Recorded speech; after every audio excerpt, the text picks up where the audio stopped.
साथीहरू, आज म तपाईँहरूलाई यहाँ नेपालको मनोकामना मन्दिरको बारेमा बताउन गइरहेको छु। यहाँ हामी आज मनोकामना मन्दिर दर्शन गर्न पुगिसकेका छौँ। यहाँ पुग्नुभन्दा पहिलेको भिडियोमा अगाडि वा पछाडि देखाएको छु, किन भन्दा म यो अगाडि पेन्टिङ हुन गएको छु। यहाँ देख्न सक्नुहुन्छ बहुतै ठुलो लाइन छ, माथिदेखिबाट तलसम्मको लाइन देख्न सक्नुहुन्छ। यहाँ हामी बहुतै माथि छौँ। यहाँदेखि अगाडि बढ्दै जाँदा तपाईँहरूको धेरै नै लामो लाइन परेको छ। यहाँको दृश्य देख्न सक्नुहुन्छ साथीहरू। मैले त सोचेको थिएँ आज पालै आउँदैन जस्तो, तर पालो अगाडि बढिरहेको छ। यहाँ देखि सक्नुहुन्छ, यहाँ बहुतै सुन्दर र राम्रो पहाडको धेरै नै माथि चढिसकेपछि यहाँ आइदिरहेछ। मैले दिइरहेको छु तस्बिरहरू। हजुर माझ पुर्याउन गइरहेको छु। यहाँ देख्न सक्नुहुन्छ बहुतै राम्रो छ। यहाँ पूजा आराधना गरिरहेको छ। साह्रै नै भिडभाड रहेको छ र मन्दिर बहुतै राम्रो, धेरै नै राम्रो छ। देख्न सक्नुहुन्छ यहाँ वरिपरिको दृश्यहरू, परेवाहरू पनि प्रशस्त मात्रामा आसपासमा देख्न सकिन्छ। यहाँ बाँदरहरू पनि छन् र आसपासमा देख्न सक्नुहुन्छ बहुतै रमाइलो छ, राम्रो यहाँको दृश्य छ।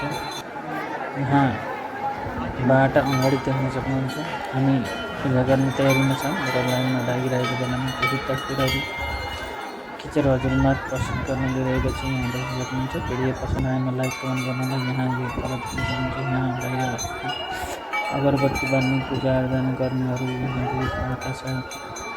लागिरहेको छ। साँझ परिसकेको छ र राम्रो क्लियर तस्बिर आएको छैन। क्लियर तस्बिर लिने कोसिसमा म लागिरहेको छु। यहाँ देख्न सक्नुहुन्छ साँझ करिब 5 बज्नलाई 4 साढे 4 बज्न लागेको छ। यहाँ अझै पनि यस्तो छ, तपाईँ देख्न सक्नुहुन्छ। यहाँ हामी प्रवेश गर्ने क्रममा यहाँको दृश्य हो यो। तपाईँहरू मनोकामना जाने यहाँ केबुल कारबाट अगाडि बढ्ने क्रममा हामी छौँ र देख्न सक्नुहुन्छ कतिको उचाइमा छौँ हामी। तल जमिनहरू देख्न सक्नुहुन्छ कति नै तल छ र हामी धेरै नै माथिबाट तस्बिर लिइरहेको छु। यहाँ देख्न सक्नुहुन्छ पुरा क्लियर नआए तापनि यहाँ देख्न सक्नुहुन्छ सल्लाहहरू छन् र धेरै नै ठाडो उकालो छ। यहाँ एकदमै खतरा छ। यहाँ देख्दै हुनुहुन्छ धेरै नै माथिको चट्टान पहाडमा पुगिसकेका छौँ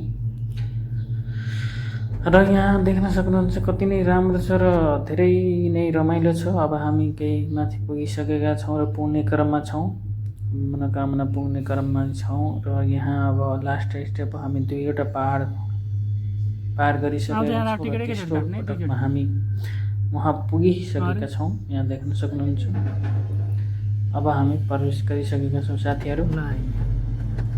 धेरै नै माथि र धेरै नै रमाइलो र धेरै राम्रो भएको हुँदा हजुरहरूलाई पनि यहाँ दर्शन गर्न आउनु होला सबैजना भन्न चाहन्छु। र भिडियो मन परे लाइक